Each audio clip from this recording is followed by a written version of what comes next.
राष्ट्रभाषा क्या होती है, मानक भाषा किसे कहते हैं और संपर्क भाषा किसे कहते हैं, क्योंकि इससे संबंधित प्रश्न नीट जेआरएफ हिंदी साहित्य में बहुत बार पूछे गए हैं और आगे भी पूछे जाएंगे, अतः इसकी जानकारी बहुत ही आवश्यक है। तो सबसे पहले मैं आपको समझा देती हूँ कि राजभाषा किसे कहते हैं।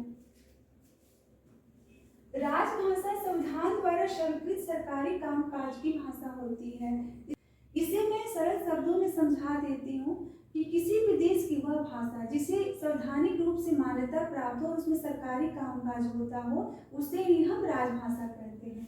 यानी कि संविधान द्वारा स्वीकार की गई, स्वीकृत यानी स्वीकार की गई सरकारी कामकाज की भाषा ही राजभाषा कहलाती है। हमारे यहाँ जो राजभाषा जिसे दर्जा प्राप्त है वह हिंदी है। हिंदी को राजभाषा का भी दर्जा प्राप्त है, साथ ही साथ इसे राष्ट्रभाषा होने का गौरव भी प्राप्त है। लेकिन ध्यान रहे कि यह जरूरी नहीं है कि किसी भी देश की जो भाषा है वहाँ की राजभाषा जो है वही भाषा उसकी राष्ट्रभाषा भी हो। लेकिन हिंदी को यह गौरव क्यों प्राप्त है मैं आगे चलकर आपको बताऊंगी। लेकिन सबसे पहले हम राजभाषा के बारे में जान लेते हैं। संविधान के सामने सबसे बड़ा प्रश्न यह था कि हम किसे अपनी राजभाषा बनाएं।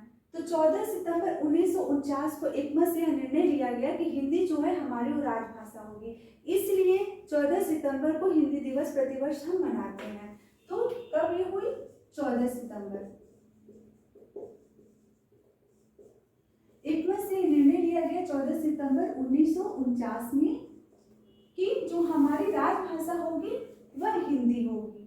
अब इसके बाद हम आते हैं राजभाषा विषय प्रावधान पर। तो राजभाषा विषय जो प्रावधान है यानी जो भारतीय का अनुच्छेद है 343 से लेकर 351 तक, इसमें राजभाषा विषय प्रावधान किए गए हैं। इस अनुच्छेद में यह बिल्कुल स्पष्ट किया गया है कि जो हमारी राजभाषा होगी वह हिंदी होगी और उसकी जो लिपि होगी वो देवनागरी होगी। इसके बाद होता है राजभाषा आयोग का गठन। अब राजभाषा आयोग का गठन कब हुआ? तो ये 1955 में हुआ। किसकी अध्यक्षता में? बीजे खेर यानी बाल गंगाधर खेर की अध्यक्षता में 1955 में राजभाषा आयोग का गठन हुआ। ध्यान रहे कि इससे संबंधित बहुत सारे प्रश्न पूछे गए हैं और आगे भी पूछे जाएंगे कि राजभाषा आयोग का गठन कब हुआ था। अगर आप पिछला प्रश्न पत्र उठाकर देखें तो राजभाषा आयोग से बहुत सारे प्रश्न आपको मिलेंगे।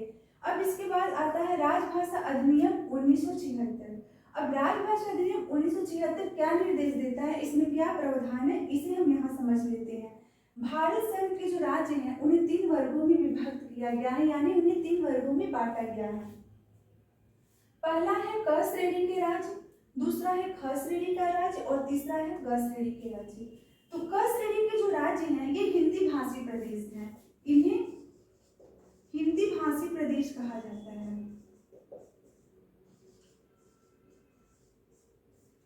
क श्रेणी के राज्य आते हैं आपके उत्तर प्रदेश, मध्य प्रदेश, हरियाणा हो गया, बिहार, राजस्थान हो गया, हिमाचल प्रदेश और दिल्ली जो है संघ प्रदेश, ये आपके आते हैं हिंदी भाषी प्रदेश में। इसे क श्रेणी के राज्य माना गया है।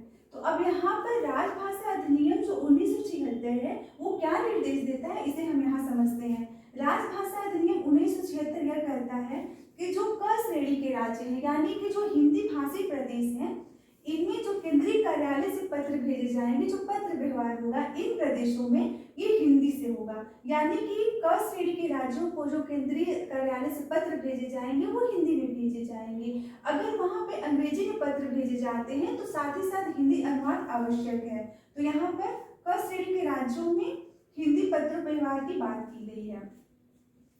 अब आते हैं ख श्रेणी के राज्यों के बारे में जानकारी के लिए। तो जो ख श्रेणी के राज्य हैं वह है पंजाब है, गुजरात है, महाराष्ट्र है, चंडीगढ़ है, अंडमान निकोबार है।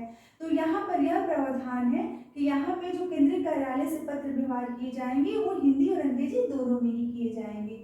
और बचते हैं ग श्रेणी के जो शेष प्रदेश संघ शासित प्रदेश, इसमें अंग्रेजी में पत्र व्यवहार किए जाएंगे। तो इस प्रकार राजभाषा जो है अधिनियम 1976 यह निर्देश देता है कि क श्रेणी के राज्य में आपके हिंदी में पत्र भेजे जाएंगे, ख श्रेणी में हिंदी अंग्रेजी दोनों में ही पत्र भेजे जाएंगे और ग में अंग्रेजी से पत्र व्यवहार होगा। तो यहाँ तक आपने समझ लिया कि राजभाषा किसे कहते हैं, राजभाषा विधिक प्रावधान किस अनुच्छेद में कहाँ से कहाँ तक है, राजभाषा आयोग का गठन कब हुआ था और राजभाषा अधिनियम 1976 क्या कहता है। अब हम राष्ट्रभाषा पर। दोस्तों, जो राष्ट्रभाषा होती है ये भी अपने आप में गौरव का प्रतीक है। जिस तरह कि राष्ट्रध्वज होता है, राष्ट्रगान हमारे गौरव का प्रतीक होता है, उसी तरह राष्ट्रभाषा भी हमारे गौरव का प्रतीक है। तो एक राष्ट्रभाषा जो है उसमें एक गुण होने चाहिए और उस गुण के आधार पर ही उसे राष्ट्रभाषा घोषित किया जाता है। राष्ट्रभाषा उसे कहते हैं जहाँ किसी देश में विस्तृत भूभाग में बहुसंख्यक लोगों द्वारा उस भाषा का प्रयोग किया जाता हो। यानी कि किसी देश में बहुत बड़े क्षेत्र में, व्यापक क्षेत्र में बहुत ज़्यादा लोगों द्वारा जिस भाषा का प्रयोग होता हो, तो अपने उस विशेषता के कारण राष्ट्रभाषा बन जाती है। तो राष्ट्रभाषा की जो विशेषताएं होती हैं वो क्या क्या होती हैं, यहाँ आप समझ लीजिए। पहले तो उसे व्यापक क्षेत्र में उसका प्रयोग होना चाहिए, उसकी लिपि वैज्ञानिक होनी चाहिए। हिंदी भाषा क्यों वैज्ञानिक है, उसकी लिपि मैं आपको आगे चलकर समझाऊंगी। यह बहुसंख्यक लोगों द्वारा प्रयोग में लाया जाना चाहिए, उसमें विस्तृत शब्द भंडार होना चाहिए, उच्च कोटि की उसमें साहित्यिक रचना होनी चाहिए और राष्ट्रीय एकता में सहायक होनी चाहिए।